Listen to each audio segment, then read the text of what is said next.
forward, Rihanna Williams, was suspended 10 games for domestic violence, leading from an incident that had taken place in December, where where allegedly she was arrested actually in April for assault, burglary, and a battery and aggravated assault with a deadly weapon without intent to kill. Now, these allegations, of course, are very serious, and I love the swift action that the WNBA has taken in this matter. The 10 games, I definitely do feel that it is great that she went ahead with those 10 games, and those 10 games will be served without pay. Now, another great thing about this, and something that I do find that we now have to put in place, especially when it comes to the point that the league is starting to grow, and it is starting to take on more light, we're going to have to start putting these type of policies in place for domestic violence. The WNBA does not have a policy in place, and this 10-game suspension was out of the norm.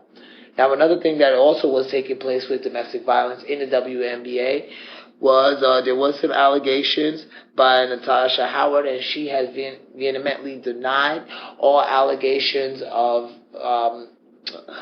there being any domestic violence, stated from a post that was made recently over the weekend by her wife, or her ex-wife. Right? And there is some good news actually coming from the WNBA. I want to go ahead and give a shout out today on the 1-year anniversary of Liz Cambage 53-point game. She has now graced the cover of SLAM along with A'ja Wilson. These beautiful girls have been playing so well this year, dominating, sitting in first place right now in the standings, as well as, you heard that A'ja Wilson will be hosting the All-Star Game for WNBA right here in Vegas, and she's a captain. It's amazing that Vegas decided to take on another All-Star Game. I'm after the last one. But it is the WNBA, so probably only like 40,000 people at max. I think it's going to be absolutely packed, because I know there's a ton of people that I know that are going to be coming there, and it's going to be amazing, because guess what?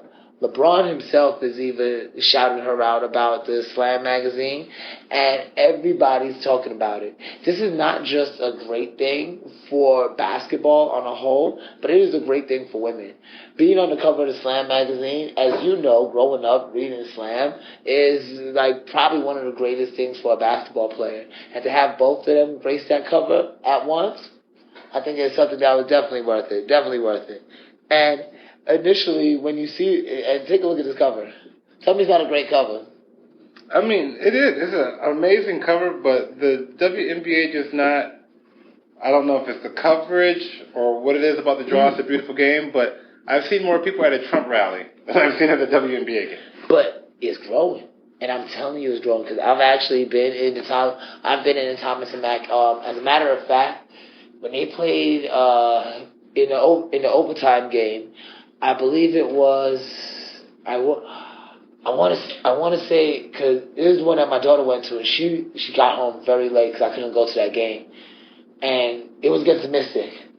She said that game was one of the most exciting games that she's watched.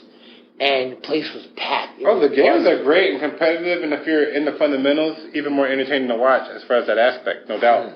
But it just, I don't know, like, they don't get to respect, like, the Women's World Cup. And that's only the national team, too, because women's soccer really isn't that big of a sport either, to be honest. And I find it to be sad, because the people that's not giving the women their just due are not athletes. I'm gonna be honest. They're not former athletes. They're those athletes that barely made it to high school, and they're now sitting home. They're couch athletes, couch coaches, and they'll sit there and say, "Oh well, that girl, she can't do it." But they'll be the same ones to say, "Oh, how could you trade for Boogie Cousins? He's garbage." Really? Even Boogie Cousins on one leg could probably light half of them up, and that's a sad thing. But there was another great thing that happened. Another historic moment took place in the WNBA, and one of my favorites was just passed up.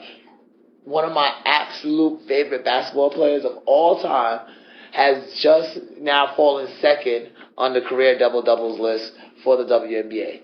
Yes, Lisa Leslie is now second to Sylvia Fowle. Amazing. Yes, she is, wow. She had absolutely dominated the game of basketball. Career double-double, 157. Congratulations, Sylvia. Keep on doing your thing. We here at BallCourt definitely do stand behind you. Okay. But with the way you're boxing out on rebounds, I guess everybody else stand behind you too. Do you think that record would be like Candace Parker or somebody? You would think. But actually, Candace Parker is more of a scorer than just a rebounder. Right. Lisa Leslie. I remember watching Lisa Leslie play. I think I was in high school, and it was like, she was like a different kind of player. It was, and back then, LA had Shaq. Yeah. LA had Shaq. And it was the most dominating thing. When you saw the purple and gold playing, regardless if it was at the Sparks or if it was with the Lakers, you knew the center was going to dominate. Yeah, Michael Cooper coaching, you know. Yeah, that was a squad, wasn't it? I'm telling you, see? And that's what I'm talking about. The people who miss out on the WNBA has missed out on all that history, missed out on all of that. There's still time. There's still vintage clips that you can watch. There's still time to catch it and get it all back, you know? Now, I kind of want to speed ahead. I don't mean to just jump forward like that, but I want to speed ahead on a different topic here. I want to switch gears. I want to talk about the Drew League. Right now, with Week 7 closing and the pros out there playing, there's a lot of people that we want to talk about, the standouts of Week 7. And first off, the 34-point club. See, all three of these people in Week 7 dropped 34 points for the win against their team. All of them. Not 35, not 36, not minimum of 34. All three dropped 34. Yeah. I'm telling you, it was amazing. It was Elijah Stewart for MHP. As you can see in the pictures here, doing some big things. You know, he was one of the beasts. And then we had Jerry Blake's. Jerry Blake's dropping 34. I was actually kind of shocked about that one, because even though he, playing for hometown favorites, he was pretty much one of the hometown favorites to drop exactly 34. And I'm watching one game and I'm like, okay.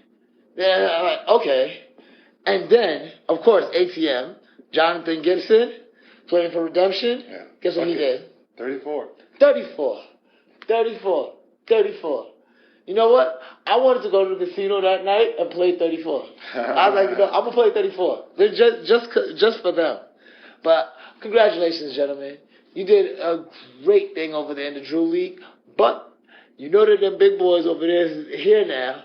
And now that the pros are there, we're going to expect more from you. Either you're going to have to step your game up a little bit, go a little harder, or, Bang City. You know how it goes. Not even. Because you know how it is at the Drew League. If you don't produce at the Drew League, you're not even going to the G League. You're going home.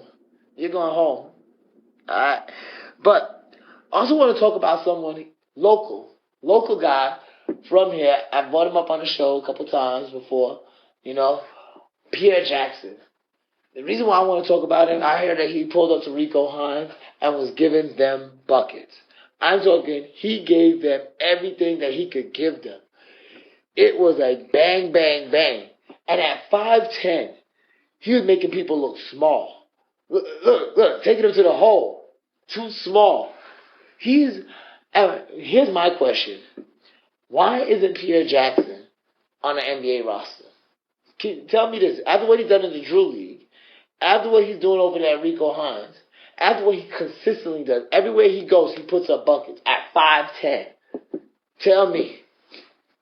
Because of the